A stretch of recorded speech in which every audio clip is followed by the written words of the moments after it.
आज निर्मला सीतारमण जी हमारी वित्त मंत्री ने एंटायर पॉलिटिकल साइंस की डिग्री वाले को भी पछाड़ दिया।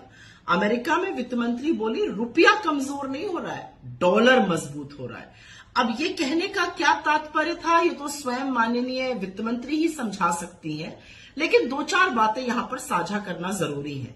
इस सरकार को रुपया मिला था 54 के मूल्य पर 2014 में, 83 के पार कराने की नौबत आ गई और लगता है शतक कराकर ही दम लेंगे मोदी जी। दूसरी बात, रुपए को मजबूत करने के लिए पिछले 10 से 11 महीने में $100 बिलियन खर्चा किए गए हैं, लेकिन रुपया संभल नहीं रहा है, मजबूत नहीं हो रहा है, क्योंकि विदेशी निवेशकों को भारत की अर्थव्यवस्था पर और मोदी सरकार की नीतियों पर रत्ती भर भी भरोसा नहीं है।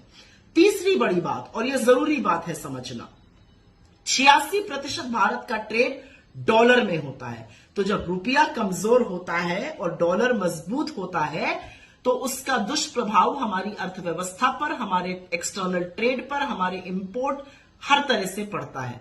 लेकिन वित्त मंत्री को तो इसकी चिंता ही नहीं है। उन्होंने आज एक नई थ्योरी निकाल दी, रुपया कमजोर नहीं हो रहा है, डॉलर मजबूत हो रहा है।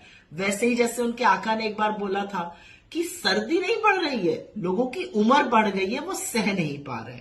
खैर, मुझे ऐसा लगता है कि कमजोर होता रुपया महंगाई को बढ़ाता है, टूटता होता रुपया आपके खाने की थाली तक को प्रहार करता है, और इसलिए वित्त मंत्री को इस तरह के बयान देने से बचना चाहिए। लेकिन लहसुन प्याज वो खाती नहीं है, रुपया जो है वो कमजोर हो नहीं रहा है, बेरोजगार है नहीं, फ्री फंड का खाना मिल रहा है, महंगाई कहीं दिखती नहीं है, यही सब बातें कहकर काम चलाया जा रहा है। देश की जनता जूझ रही है तो जूझे, उनसे उनको क्या मतलब है।